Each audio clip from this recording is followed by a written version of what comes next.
Now when Jesus saw the crowds, he went up on a mountainside and sat down. His disciples came to him, and he began to teach them. He said, "Blessed are the poor in spirit, for theirs is the kingdom of heaven. Blessed are those who mourn, for they will be comforted. Blessed are the meek, for they will inherit the earth. Blessed are those who hunger and thirst for righteousness, for they will be filled. Blessed are the merciful, for they will be shown mercy. Blessed are the pure in heart, for they will see God. Blessed are the peacemakers, for they will be called children of God. Blessed are those who are persecuted because of righteousness, for theirs is the kingdom of heaven. Blessed are you when people insult you, persecute you, and falsely say all kinds of evil against you because of me. Rejoice and be glad, because great is your reward in heaven, for in the same way they persecuted the prophets who were before you. You are the salt of the earth, but if the salt loses its saltiness, how can it be made salty again? It is no longer good for anything, except to be thrown out and trampled underfoot. You are the light of the world. A town built on a hill cannot be hidden. Neither do people light a lamp and put it under a bowl. Instead, they put it on its stand, and it gives light to everyone in the house. In the same way, let your light shine before others, that they may see your good deeds and glorify your Father in heaven. Do not think that I have come to abolish the law or the prophets. I have not come to abolish them but to fulfill them. For truly I tell you, until heaven and earth disappear, not the smallest letter, not the least stroke of a pen, will by any means disappear from the law until everything is accomplished. Therefore anyone who sets aside one of the least of these commands and teaches others, accordingly will be called least in the kingdom of heaven. But whoever practices and teaches these commands will be called great in the kingdom of heaven. For I tell you that unless your righteousness surpasses that of the Pharisees and the teachers of the law, you will certainly not enter the kingdom of heaven.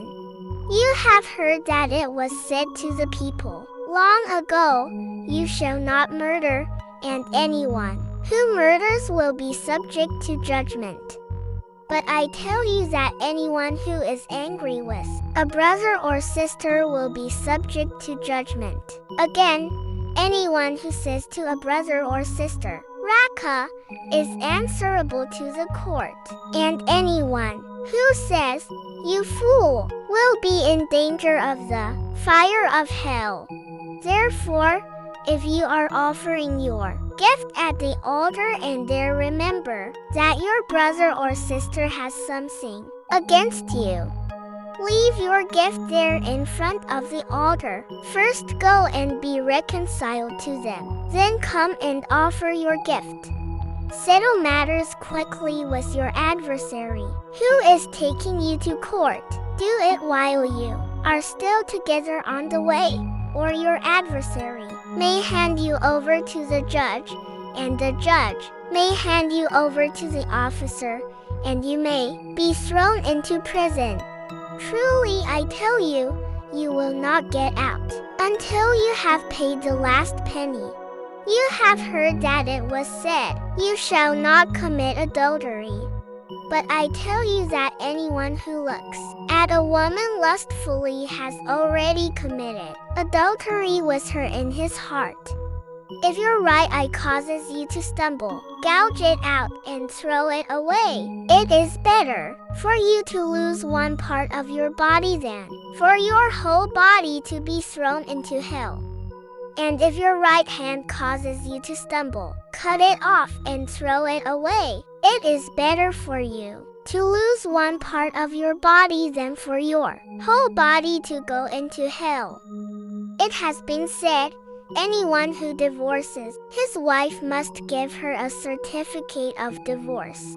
But I tell you that anyone who divorces his wife, except for sexual immorality, makes her the victim of adultery, and anyone who marries a divorced woman commits adultery. Again, you have heard that it was said to the people long ago, do not break your oaths, but fulfill to the Lord the vows you have made. But I tell you, do not swear an oath at all, either by heaven, for it is God's throne, or by the earth, for it is his footstool, or by Jerusalem, for it is the city of the great King. And do not swear by your head, for you cannot make even one hair white or black. All you need to say is simply yes or no. Anything beyond this comes from the evil one.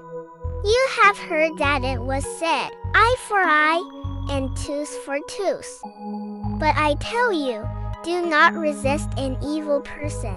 If anyone slaps you on the right cheek, turn to them the other cheek also. And if anyone wants to sue you and take your shirt, hand over your coat as well. If anyone forces you to go 1 mile, go with them 2 miles. Give to the one who asks you, and do not turn away from the one who wants to borrow from you. You have heard that it was said, love your neighbor and hate your enemy. But I tell you, love your enemies and pray for those who persecute you, that you may be children of your Father in heaven. He causes his sun to rise on the evil and the good, and sends rain on the righteous and the unrighteous. If you love those who love you, what reward will you get? Are not even the tax collectors doing that? And if you greet only your own people, what are you doing more than others? Do not even pagans do that? Be perfect, therefore, as your heavenly Father is perfect.